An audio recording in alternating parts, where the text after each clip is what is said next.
เลยใจอ้ายเพิ่นเด้อที่แบบว่าอันจักสิว่าจะได้โทรศัพท์กันเป็นเนาะแน่ๆแบบว่าเฮาก็บ่ได้ฮู้นะว่าอ้ายเพิ่นอันเป็นผู้ใดหากก็ฮู้นี่แหละที่เพิ่นฝากมากับก็ได้แชทน้ำเพิ่นก็ขอบใจเพิ่นหลายๆที่แบบว่าเข้ามาเบิ่งเล่นดูนะดูสงสารเนาะโดยคือช่วงนี้นี่ก็ยังเปิดใจต่อคือเก่าเนาะโดย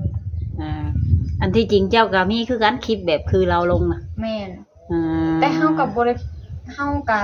ด้คิดว่าสิอยากติดต่อทางแบบ YouTube มาเด้อมาอันมาหาเฮาเนี่ยเฮามีแนวอยากเว้าอันให้ฟังนั่นเฮาก็บ่ได้คิดเพราะบ่ได้คิดในหัวเลยนะทั้งที่ว่าเฮาเจอแต่ตอนกลางคืนโหยังลมกับเขาเอื้อยยังเว้าแต่ให้เขาเอื้อยฟังซื่อๆยังบ่ได้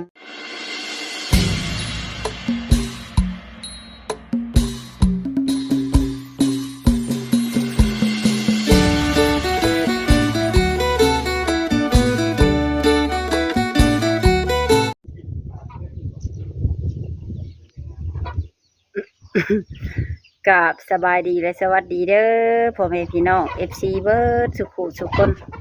บ่ว่าสิอยู่ภายในและก็ต่างประเทศเนาะก็ยินดีต้อนรับเข้าสู่ช่องYouTube ของแม่สมหวัง Channel มาพบมาพอมื้อนี้ก็แดดแจ่มมานี่เนาะ ก็สิพา FC ไปหาสาวโมเมอีกเนาะทุกคนโดยก็เซตไปหาเพิ่นก็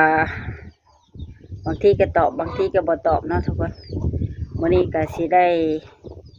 พาเพิ่น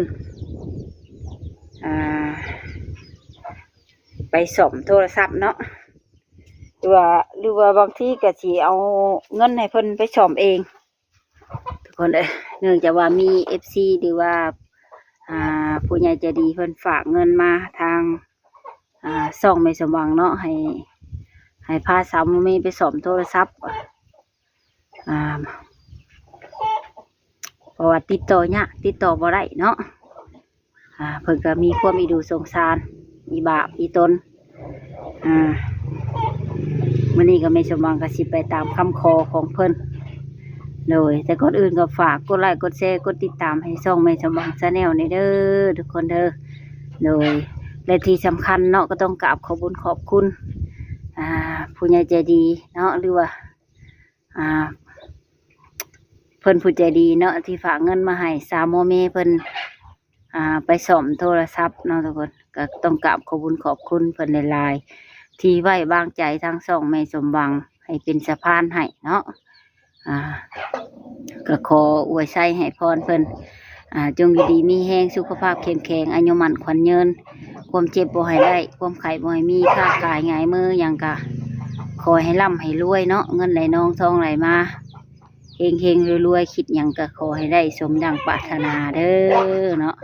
โดยสาธุก็โอเคเนาะทุกคนก็เพื่อบ่เป็นการซักซ่าเสียเวลาเฮาก็เดินทางไปบ้านสาวโมเมเพิ่นพร้อมๆกันเลยโดยสบายดีเลยสบายดีเป็นยังไงนอนหลับอยู่บ่คืนเลยมันหนาว มันหนาวเนาะแม่นกินยาแน่บ่จักเจ็บหัววะแม่นก็เลยรับคัก ยันบ่รับหลายแฮงรับซ้ำเนาะเลยมื้อนี้ก็แม่ชมวังก็บ่มีหยังหลายเนาะทุกคนมาตามคำขอของ FC ให้มาเจาะเบิ่งอีกเนาะอย่าว่าซัมโมหายไปใส่แล้วบ่จักว่า คิดอยากไปหาเงินฟังไทยอยู่บ่โดย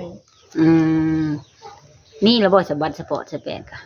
ยังพังเบิ่งน้องมาเนี่ยก็ยังเว้าพากันลงกันอยู่ว่า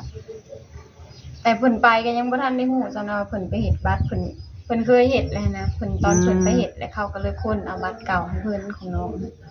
เฮาเพิ่นเคยเฮ็ดแล้วเลยยังบ่ทันฮู้คักว่าสิเฮ็ดแนวใดในความตั้งใจตอนนี้ก็คืออยากไปหาเงินอยู่โดยงานที่มักนี่อยากได้งานแบบใดกะว่าคันมันสิเป็นคือเฮาเว้าแบบถนัดของเฮานะแล้วเฮามาขายแบบขายเครื่องกันไปกันอยากจะเฮ็ดแบบเป็นร้านขายเสื้อผ้าอะไรเงี้ย แบบนี้ต้องแนะนำตลาดโบเบเลยเนาะ โดย ร้านขายเสื้อผ้าหลายอยู่นะคะอ่าก็มีคนทักมาหลินน้ำลายอยู่บ่ มีอยู่แต่ว่าตัวเองนี่แหละบัวสิตอบนะได้แบบ อ่า ทั้งแบบว่าบางคนก็เสร็จมาทางตัวเองผัดบางคนก็เสร็จมาทางแม่ อืม จักสิจับตัวใดนะ อืม จับหูสิจับโทรศัพท์ตัวใดของตัวเองผัดคันสิลิ้นผัดอะเข้าหนึ่งคนดับโทรศัพท์ค่ะ อืม มันเสื่อมมันเหมือนหยังดอกกัน มันโซเนาะ โดย โมเมนแต่คนโซโทรศัพท์กับโซนะนี่ จริงๆอะเฟซเฮาหากะลิ้นได้อยู่บ่แม่นเฟซมีปัญหาดอก อ่า มันเป็นแบททำเป็นแต่โดนแล้วบ่แม่นหาก็เป็นดอก อืม แบบสมมุติว่าแบทมี15%นะครับไปเสียบแล้วมันขึ้นว่าบาทเดียวเลยนะ โอ้ ขึ้นเศร้าเลยค่ะเขาเลยบ่กล้าเห็นลายแบบเขาเห็นเลยในขังเงินเอาปีก่อนนี่มันแตกค่ะแล้วเขาเลยย่าน อืม แต่มันก็บ่ได้โปรดอกแบทนะแต่ว่าเขาย่าน มันฮ้อนไวนี่ ยังบ่ทันได้ใคร โดย เดี๋ยวเจ้าขึ้นย่านก่อนเนาะ โดย เพราะว่าบัตรสิเบิดก็เบิดวาบเขาเดียว แม่น อ่า แบบคันศาสตร์กันยังต่ำเขามื้อหนึงเขาศาสตร์ประมาณ5เถื่อคันว่าเฮาตั้งลิ้นค่ะ เปลืองเนาะ แม่น ห่อนแห้งบ่ แม่นเฮาก็ เว เลย ลาจับมันนะ เฮาเอาอันแม่อันแบบเอื้อยเฮาอยากให้เฮ็ดเราย่านมันสดแล้วเฮาเอาเสืออันเย็นๆค่ะแล้วมาไปจุ่มใส่น้ำแล้วเฮาเอาโทรศัพท์วางใส่ ก็บ่ได้ให้มันเป็นน้ำแล้วก็วิดน้ำออก แต่แปะใส่เพราะให้มันเย็นไว้นะ เคยเห็นลูกเคยตะกี้เด้อลิ้นโทรศัพท์ได้เนาะเขาลิ้นหลายมันฮ้อน แม่น ฮ้อนแล้วก็ไปใส่ช่องฟิตในตู้เย็นเนี่ย เคยแต่ว่าเฮาลืมเฮาน่ะ เคยอยู่ว่าจังไง เคย ขอเห็น เขา ว่า คิดว่าได้เห็น ตู้เย็นสิแตกวันนี้แล้วเขาก็ว่าว่ะ ก็เดียวมีแต่เฮาได้เป็น เขาก็บ่เคยเห็นจักเทื่อ เฮาใส่บัดขี้ลืมใส่จนหนึ่งข้าวสุกเฮาค่ะ อันนี้มัน แต่บ่ตาย มันยืนเท้าเลยลูกเขานะแบบใส่เชักเล็กเชักน้อยแล้วมันเอาออกมาไปสินะ ม เขาลิ้นหลายเนาะมันก็ฮ้อน โดย สรุปก็คือลิ้นได้อยู่เฟซเนาะบ่แม่นเฟซปลอมเนาะ โดย แต่ต้องอาศัยเวลาโทรศัพท์หมู่ว่าง หยอดจือรหัสตัวเองเลยไปเข้าเฟซตัวเองบัด โดย อืม คือมื้อนี้ก็ค่อยก็มาตามคำแนะนำของ FC เนาะเพิ่นฝากเงินมาให้เจ้า ไปซ่อมโทรศัพท์นั่นแหละ โดย ก็เป็นจำนวนเงินอยู่ 1,500 บาทเนาะก็ได้อยู่ข้อยก็เอาเงินบาทมา1,000ส่วนเงินใบ500นั่นก็แตกเอาเงินกีบได้315,000แต่ข่อยอันให้ค่าโอนแล้ว15,000ยัง1,000กับ300,000กิเนาะทุกคนเด้ครบบ่3ใบบ่ โดย เลยก็ฝากให้สาวโมเมขอบบุญขอบคุณเพิ่นในเด้อนางเด้อ โดยขอบใจอ้ายเพิ่นเด้อที่แบบว่าอันจักสิว่าจะได้โทรศัพท์กันเป็นน้องๆแน่ๆแบบว่าเฮาก็บ่ได้ฮู้อะนะว่าอ้ายเพิ่นอันเป็นผู้ใดหากก็ฮู้นี่แหละที่เพิ่นฝากมากับก็ได้แสดน้ำเพิ่น โดย ก็ขอบใจเพิ่นหลายๆที่แบบว่าเขามาเบิ่งเล่นดู ให้ นะ ดูสงสารเนาะ โดย เพิ่นก็ว่าคืออยากเซตน้ำอยู่หั่นน่ะแต่เซตมากก็สมอยสิมีอยู่หั่นน่ะ ก็สมอยสิมีแล้วของโทรศัพท์เราตายว่ะเราอาศัยแต่ยอดแจ๊ดๆเข้าโทรศัพท์หมู่แหละเอารหัสใส่ลิ้นเพิ่น โดย เพิ่นว่าคันโทรศัพท์เราตายบัดลางเทื่อก็คือเห็นเขียวอยู่เพิ่นอ้าวเขียวบัด บัดเพิ่นเขายืมโทรศัพท์หมู่ลิ้นว่ะ เจ้าเสร็จก็คือกันก็เป็นเสร็จเลยเนาะ เออ เพิ่นแถวเทนขึ้น คือมื้อเช้านี้แม่จำวังก็โทรมาหาเพิ่นอยู่ทุกคนก็มีแต่ตืดๆเนาะของแนว บ่ติดตึกก็เลย แม่นคือเฮาก็ลองเฮ็ดแล้วเทื่อหนึงเฮาก็เคยโทรมาหาเอื้อยเฮาแบบเฮาหายเราตอนที่ว่าอยากให้เรามาเอาลูกเฮาน่ะแบบว่าที่จริงค่ะเราเฮาออกแล้วแต่เสร็จนะแต่มันยังขึ้นเขียวหั่นเด้แล้วเฮารอเจ้าผู้ลิ้นนั่นได้มันคือขึ้นใส่จุดสีเขียวล่ะเอ้าแล้วหากระปะแล้วคันบ่สมมุติมันบ่ลงได้แล้วอ่ะ มันบ่ยาเนาะ จุดเขียวค่ะ มัน แม่ บ่ยาอ่อน แม่นเฮาก็ยังให้ก็ฮู้นี่ตะกี้กับเถียงกันกับเรานะคะก็มาเบิ่งของเรานี่แหละ เขาก็สิว่าเฮาขี้คุยแท้ว่าแท้เนาะ แม่น กำลังใช้งานอยู่เผื่อเสร็จก็บ่ตอบหั้นนะ โดย ที่แท้แม่นมันยังจุดเขียวมันยังบ่มอดก็เข้าไปอ่านอยู่บ่คอมเมนต์จะมีเวลาได้เบิ่งโทรศัพท์อยู่บ่ ยังบ่ทันเข้าเลยตัว แต่ว่าตัวจะว่าอันนี้มันทันได้เห็นเลย เมื่อคืนนี่หาอยากรับแหงกินยาแล้วก็ทั้งเป็นหวัดแน่บัดนี้แล้วก็อินแม่บอกว่าให้กินยาไว้เรายันติดลูกนะกินไป3 เม็ดรับผักรับแหน่เป็นหวัดโดยยามันแห้งแหน่ดิกินแล้วไม่แต่หาวนอนฮอดบ่ได้อันเอาลูกเลยคืนนี้จักแม่ไปนอนในตะขางตอนใดบ่ฮู้เหือเลยสลบเป็ดเลยเลยน่ะก็มีทั้งคนให้กำลังใจแก่หลายเนาะมีทั้งบวกมีทั้งลบนั่นแหละแต่ก็บ่เป็นหยังเนาะก็ยอมรับได้โดยสิผิดหรือถูกก็แม่นยอมรับแล้วเนาะมันได้เกิดล่ะแม่มีแต่สู้ๆต่อไปอันสิไปหาเฮ็ดงานก็มีแต่ขอให้ได้งานดีๆเนาะหรือว่า FC ไทยท่านใดสนใจเนาะหรือว่ามีโครงจักรโครงงานหรือว่ามีร้านขายเครื่องก็แนะนำเข้ามาได้เนาะแนะนำงานพร้อมที่อยู่แล้วก็เงินเดือนเนาะหรือว่าทักไลน์มาก็ได้มื้อนี้บ่สิไปตั้งโทรศัพท์แล้วสิไปแปลงโทรศัพท์แล้วตั้งไลน์เลยบ่แม่นเดี๋ยวจะส่งให้ข่อยในเด้อไลน์จ้ะตั้งไลน์ได้หน่อยเดี๋ยวตั้งไลน์แล้วมิดเลยบ่ได้มานำอีกบางเทื่อ FC ท่านใดเพิ่นอยากช่วยแนะนำไปเฮ็ดงานเด้ก็บ่ว่าแต่เรื่องความรักดอกผู้ลางคนก็สิดูสงสารเฮาช่วยเฮาแนะนำเฮ็ดงานแหละโดย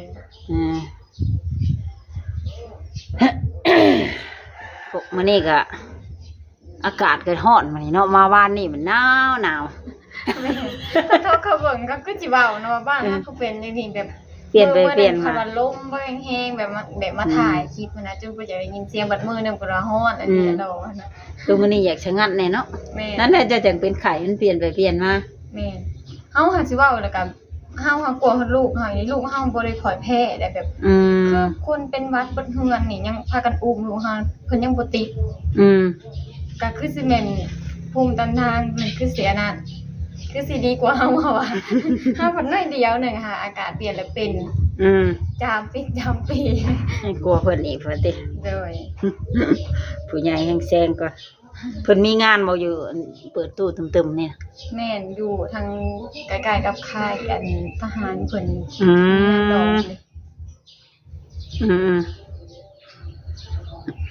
กินข้าวกินน้ำแล้วบ่มันกินแล้วเป็นได้หนุ่มไทยเฮาบ่ได้โทรมาอยู่บ่เพิ่นก็โทรมาอยู่บ่แม่นโทรมาอยู่ทางรับอยู่บ่เลยบ่กล้ารับคนว่าเห็นจำโมรับโทรศัพท์คือจีแบบย่านแห้งหมดละเป็นตาอีตนสงสารเลยนะใครก็ย่านแล้วเนาะเสียงดัง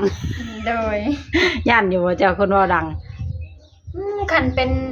อันนี้ยังว่าแม่นแบบพ่อแม่เฮาเฒ่าเป็นพ่อแม่เฮานะคันตะกี้หาเป็นเดี๋ยวนี้เรื่องแล้วตะกี้ในคันแบบเล่าห้องกระซากซื่อๆกันยังแบบน้ำตาคุบฝึกเจ้าใดแม่น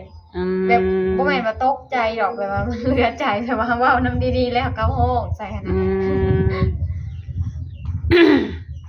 ดคันแม่นได้ผัวนี่บ่มักปานใดบ่เว้าดังๆเวลาทะเลาะกันถ้ามันเป็นเสียงแต่ว่าเขาเว้าปกติอยู่แล้วแต่ว่าคนเสียงดังมันบ่ได้เป็นหยังโอ้ธรรมดาแต่ว่าแบบว่าเฮาย่านแต่เวลาแบบว่าเฮาผิดกันนี่หั่นนะแบบว่าพันแห้งแบบกระซากใส่นะ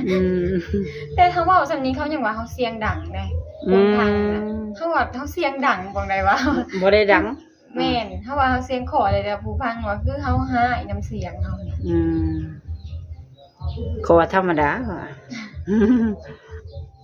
คือว่าเลยไม่ยิงเฮาเนาะคันได้ยินผู้ชายแบบกระชากแค่นี้แบบจักเป็นได้ได้เลยแบบเป็นชั้นบึ้นๆบินๆได้ค่อยก็จักว่าจังได๋เว้าเฮาก็บ่ได้เป็นหยังดอกอันที่เฮาแบบเฮาก็เลยมาคิดว่าแบบผ่านมาคุมื้อนี่ก็ยังแบบเรื่องตะกี้ยังกลัวนี่นะเฮาคิดว่าเรื่องซำนี้เฮาก็บ่ถึงขั้นต้องว่าน้องนอนหายอลิรอเลยแต่ว่าที่ว่ามาเลือใจสุดก็แม่นแบบว่าเราด่าพาดไปฮอดลูกเฮาฮอดครอบครัวหยังแบบนี้คือแบบว่าเด็กน้อยเฮาก็บ่ได้ฮู้จักหยังคือว่าอะไร พิ่นบ่ได้ฮู้ภาษีผู้ชายหยังเลยเพราะว่าด่าเพิ่นลามมาใส่ลูกเลย ลงมารับน้ำแม่อีกเนาะ แม่น เจ้าก็เลยคือแบบสงสารเขาไปนะเนาะคันด่าก็ด่าแต่เฮานี่ก็ยังวัดหนึงอีก แม่น อันนี้เป็นลามไปเบิดเลยเนาะ โดย ก็เลยนอนคึดแล้วเนาะ ปกติเพิ่นตีเตอคือช่วงนี้นี่ก็ยังเปิดใจต่อคือเก่าเนาะ โดย บัดนี้ครบเบิ่งซะก่อนแล้วบัดนี้เนาะ แม่นกันหลายคน ลงมึงก่อนบ่ คนที่ว่าเพิ่นเสร็จมาปุ๊บเพิ่นก็สิบอกว่านี่หลายกว่าเลย บอกว่า เพิ่นอันข่อยว่าบ่ได้ทันว่าข่อยเนี่ยเป็นคนดีเด้อสินะแต่ บ่เคยอันที่จริงนะแต่เฮาก็บ่ฮู้เนาะบางคนก็เพิ่นมาเพิ่นสิเคยนิสัยแท้มาก่อนก็คือสิบ่มีคือเฮาเบิ่ง แม่น เบิ่ง นะ เฮาแหละเนาะ ๆ เพิ่นก็ต้องเว้าอ่ะคือเพิ่นเว้าแล้วข่อยก็บ่ดีอยู่เรื่องบ่ดีแต่ข่อยก็บ่ถึงขั้นว่าแบบว่าหยาบคายบ่ถึงขนาดนั้นสินะแบบ แต่ข่อยอยากให้บางคนก็ว่าอยากให้ที่ว่าเขาเป็นคนอันเมืองไทยคือกันนั่นน่ะแบบย่านคนลาวเขามาฟังย่านเขาแฮงเว้าดูถูกบ้านเมืองเฮาหรอสินะบางคนก็เว้านี่เฮาก็ว่าเฮาเองก็บ่เป็นหยังดอกแต่ว่าในเมื่อเราเอาลงแบบนั้นเองหันนะว่ากันผลกระทบมันสิเป็นต่อเฮาหั่นก็อย่ามันเนาะสินะแต่เรื่องราวเฮาก็บ่จักและเราแล้วเราสิไปเบิ่งแล้วเราสิม่วนในใจเราก็มันก็แล้วแต่เราอันนี้เราสิว่าแล้วก็เราเป็นคนเฮ็ดนะเราเองเฮาผู้เป็นคนฟังเฮายังบ่ได้คิดอยากออกมาเว้า อันที่จริงเจ้าก็มีคือกันคลิปแบบคือเราลงน่ะ แม่นแต่เฮาก็บ่ได้คิดว่าสิอยากติดต่อทางแบบ YouTube มาเด้อมาอันมาหาเฮาแหน่เฮามีแนวอยากเว้าอันให้ฟังนั่นเฮาก็บ่ได้คิดเพราะบ่ได้คิดในหัวเลยนะทั้งๆที่ว่าเฮาเจอแต่ตอนกลางคืนโหยังลมกับเขาเอื้อยยังเว้าแต่ให้เขาเอื้อยฟังซื่อๆยังบ่ได้ฟังแบบเสียงก็เขายังบ่ได้ฟังเท่าเดี๋ยวนี้เลยบ่ได้เปิดให้ฟังมีแต่เอื้อยขอฟังอยู่ล่ะอันคือว่าเห็นผลอารมณ์คือคนเขาเบิ่งหลายแท้ว่าไอ้เคยมึงเว้าสินะแบบกูอยากฟังมาฟังดูว่าแล้วลบแล้วบ่สินะเขาก็บ่ได้ให้ฟังบ่นะว่าแล้วก็แล้วว่าสิแหละฟังมาจนได้พออยากให้กลัวเฮาอีกค่ะว่า แบบเลือกที่จะเก็บไว้คนเดียวดีกว่าจ้ะนะ โดย ก็ถือว่าเป็นคนนิสัยดีเนาะผู้บางคนนี่ห่วยมีคนมาด่าฉันนี่อยากโวยวายก่อนผู้ชายอีกได้ คิดในหนึ่งค่ะตะกี้เฮาก็เป็นคนนั่นดีของคิดเฮาค่ะเฮาก็ว่าเฮาก็อยากให้คืนแบบอยากเว้าไปคืนกันแต่เฮามาคิดในหนึ่งคันว่าเฮาด่ากันไปด่าไปด่ามาพอแล้วสุดท้ายพอละเฮาก็คือสิเป็นคนคือเขาน่ะไปด่าเขาคืนแบบว่าเขาเว้าอันบ่ดีมาเฮาต้องเว้ากลับก็ยันถ้าว่าเฮาเว้าไปแล้วค่ะเขาก็สิว่าก็คนต่างหยังกับเฮาดอกเฮาด่าไปนั่นก็ยังด่าเฮาคือแนวนี้นะอยากเฮาไปแนวนั้น แต่สิว่าไก่เห็นตีนโง่เห็นนมไก่อย่างประมาณนั้นเนาะ ซ้ำกันนั่นแหละว่าแหละเนาะอันนี้เพิ่นออกมาเว้าก่อนจะออกมาเว้านี่เนาะคันเพิ่นบ่ออกมาเว้านี่ก็ถือว่าเงียบเลยจ้ะกะ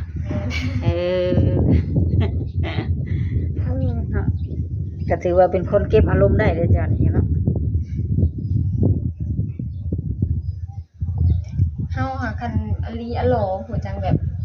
จังเป็นหาที่จริงเฮาเป็นคนแบบว่าเฮาเก็บปวดบ่คันเวลาอยากหายแล้วแบบว่าคันแฮงอยากหายมันแฮงมิดเฮ็ดผิดกันกับอันเขาแม่หรือเอื้อยนี่กันคือกันก็อยากหายแฮงเลยบางเทื่อหาเอื้อยเฮาจนหายแบบว่า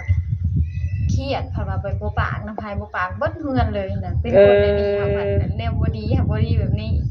เครียดแล้วบ่เว้าน้ำพายเลยแต่ว่าสิไปอัดประตูอยู่ห้องผู้เดียวแบบนี้นะบ่คิดฉันละว่าเนาะบ่แต่ว่าอยู่กับบ่แม่นว่าอยู่คิดไอ้แต่ว่าอยู่อย่าอยู่ผู้เดียวนะแฮงอยู่หลายคนมันแฮงหลายปากเว้ามันแฮงเฮาแฮงบ่อยากแฮงชอบแม่นก็เลยเลือกอยู่คนเดียวแล้วก็คิดแม่นแล้วก็เศร้าเองได้ แล้วเศร้าหาแล้วก็มาเว้าเองเศร้าแล้วก็ออกมาลิ้นน้ำมูเฉยบัดแม่นโอ้เป็นคนอารมณ์แบบนั้นเนาะเป็นแต่ใดมาก็แบบนั้นบ่โดยแต่ยังน้อยตะกี้เลาะขายไข่มดแดงบ่จ้ะวะ จะมาถือแล้วซื้อเนาะแม่นเขาก็หลอกเบิดได้ทั้งแบบรถพ่วงใส่อันเครื่องใส่รถจักรนี่ก็เคย ขายต้องแต่งน้ำรถมอเตอร์ไซค์น่ะก็ขาย แม่นแต่เฮ็ดแบบนั้นน่ะมันเมื่อยอยู่แต่ว่ามันสบายแบบว่าเงินเฮาก็เก็บเองค่ะมันสบายในนั้นอันนั้น สบายหัวใจเนาะ แม่นได้ทำมันก็มือขายดีขายบ่ดีคือบ่ต่างกับอยู่ตลาดคือกันนั่นแหละแต่เขาไปขายไปเนาะบางคนก็เขาเคยซื้อน้ำเฮาเลยเขาก็บ่ซื้อน้ำคนอื่นไปจอดหั้นนะ แบบเขาอันสิเว้าแล้วก็ไปแล้วเฮาส่วนเขาเว้าม่วนเว้าอิหยังไปแล้วเขาก็ถาซื้อน้ำเฮานะสิเว้าแล้วก็เป็นลูกค้าเฮา ลูกค้าขาประจำเนาะ แม่น เขาก็รอถ่าซื้อน้ำเฮา แม่นคันมื้อใดแบบว่าบางเทื่อจนได้เบอร์กันแบบเฮาคงอยู่คงกินไปนะคงกินตอนเช้าเลยเขาถากินข้าวแล้วเขาก็โทรถามมื้อใดติดรถหัวบ่ได้ไปนะ วันนี้ค่าได้ผัวมานี่แล้วเนี่ยช่วงได้ลูกแล้วนี่ไปหารับจ้างซักผ้า แม่นแล้วก็เฮ็ดเวียกอยู่ตลาด เฮ็ดหยังเฮ็ดเดียอยู่ตลาด ขายเครื่องนำคนจีน ห้านขายโทรศัพท์อิหยัง แถวทางแบงแถวตลาดใหญ่เฮานี่ แม่นห้านอันนี้ห้านเราก็บ่ได้ใหญ่ได้แต่ว่าเราหาแบบเราแพงนะเราบ่อยากให้ออกเราแบบว่าคันเฮาอันคิดว่าเงินเดือนน้อยแล้วเราก็สิเพิ่มขึ้นให้แต่ว่าที่จริงแล้วมันบ่แม่นเรื่องเงินเดือนหั่นน่ะเฮาอยากออกย้อนแบบเรื่องคนอยู่เฮือนมันโศกมันมีภัยอันเฮ็ดเวียกเฮือนเวียกซ่านน่ะนะ อยู่ได้จักเดือนตอนไปขายโทรศัพท์ หาเดือน แพงอยู่บ่เงินเดือนก็ เฮาไปแต่งตอนเงินเดือน 800,000แต่ว่าตอนนั้นเฮาได้เงินเดือนหั่นได้ล้านสองตอนนั้น ก็ถือว่าหลายกว่าโมงเนาะ แม่น า แบบตอนตะกี้นะไผก็มีแต่เว้าให้อันหานที่เฮาเคยไปเห็นไผก็เว้าว่าไผก็อยู่ได้บ่โดนว่าแบบเว้าให้เฮานะคือสิอยู่ได้บ่โดนดอกว่าไผก็ไปอยู่นำก็บ่เห็นได้โดน สิประมาณว่าเจ้าของห้านขี้ห้ายนะบ่ แม่นมันเฮาไปอยู่เพิ่นว่าบ่ได้มันที่จริงหาเขาอยู่บ่ได้นำเมียลาวเราหาเมียเราเอาคนลาวน่ะเราเป็นคนจีนแต่เอาเมียลาวแต่ที่จริงเพิ่นว่าเฮาไปอยู่เพิ่นว่าสิว่าแล้วก็เฮาขายเครื่องเป็นแล้วเฮาเลยแพ้นะสิว่า แพ้ใจเราชนะเรา แพ้แบบแพ้เมียแล้วนะเฮาสิออกคะแนนหายบ่ได้แล้วเฮาสิออกแล้วเราบ่ให้ออกบ่เนี่ยผัวบ่ให้ออกกันนะแล้วก็เลยอันคือตอนเฮาสิออกตอนนั้นก็ถามว่าเงินเดือนน้อยแล้วอยากออกย่านเฮาอยากไปอยู่ห้านใหม่นี่นะเอาว่าบ่เฮาอยากออกไปอันอยู่เฮือนเฮาสิแล้วเฮาว่าสิแหละเราคันแน่ว่าบ่มีเวียกคิดว่าอันนั้นน่ะมาได้ตลอดเราก็รับเอาตลอดแบบคันอยากมาเฮ็ดเวียกอันนั้นแล้วว่า ช่วงนั้นน่ะเกิดลูกแล้วบ่ เกิดแล้ว หลังจากขายโทรศัพท์แล้ว กลับมาอยู่เฮือนแล้วไปเฮ็ดงานตุ๊กตาบัด แม่นตอนเฮาออกหันก็ได้ยินเขาว่าโรงงานให้เงินเดือนขึ้นนั่นแหละเฮาอยากออกแล้ว ก็เลยออก แม่นเอาตัวเราว่าเฮาสิออกไปเฮ็ดเวียกอยู่เฮือนนี่แหละเฮาว่าสิแหละเฮาเมื่อแต่ละมื้อก็เมื่อค่ำเฮาว่าเราเลยถามว่าอันบ่แม่นอยากออกแล้วไปอันเฮ็ดเวียกนำห้านใหม่บ่ที่จริงเฮาอยากไปเฮ็ดเวียกอยู่โรงงานตัวเราทุกมื้อนี่ก็ยังเห็นกันอยู่แล้วกันยังถามแบบอยากให้ไปเฮ็ดเวียกนำคือเก่าบัดไปห้านอันตัวไม้พันมันไกลโพดบัดนี่เนาะโดยบัดนี้คันไปก็ไปไกลใช่บัดไปไทยเลยบัด กันอย่างมากก็มันสิยากหน่อยจังน้อยก่อนมันนี่บ่มีเงินทันมีเงินเด้แม่นเงินเดือนก็สิไทยกว่าบ้านเฮาอยู่แม่นแหละสมมุติว่าเดือนละมื้อนี่ก็มาแตกก็ได้6ล้านปลายแล้วแม่นค่าจุค่านมลูกเฮาก็คือสิได้กินหลายเติบแม่นเนาะสิได้ให้พ่อให้แม่นำโดยลูกเจ้านี่กินนมเจ้าบ่เลยนมพุ่นกินนมผุดเลยเดี๋ยวนี้บ่ได้กินนมเฮาเลยแบบส่วนหลายก็บ่ได้ค่อยเปลืองปานใดน้ำนมเดี๋ยวนี้เปลืองน้ำข้าวป้อนข้าวแล้วแม่น2กล่องเพิ่นได้6เดือนเลยดิ6เดือนปลายเลย2กล่องกำลังขี้ไล่ก็โตแล้วเนาะแม่นแต่2มื้อกินแบบผัดแตะใส่กล้วยนำเด็กแบบว่าเด็กน้อยคันแตะใส่กับกล้วยแล้วมันสิแบบถ่ายสบายถ่ายสะดวกเด้แม่นนมแต่ก่อนนั้นได้บ่ฮอดทิศเดี๋ยวนี้ค่ะเป็นเดือนนมกล่องนึงสิว่าแล้วก็เอื้อยเฮาจนคิดว่าเพิ่นสิออกนมกินนมแล้วกินได้บ่โดนเลยผึดออกหาชวนกินข้าวแล้วมันอิ่มเนาะแม่นบ่เปลืองนมปานใดกินน้ำหาลายกว่านมสิว่าแล้วก็กล่องแพงบ่ข้าวเดียวก็บ่แพงได้6-70บ่ฮอด70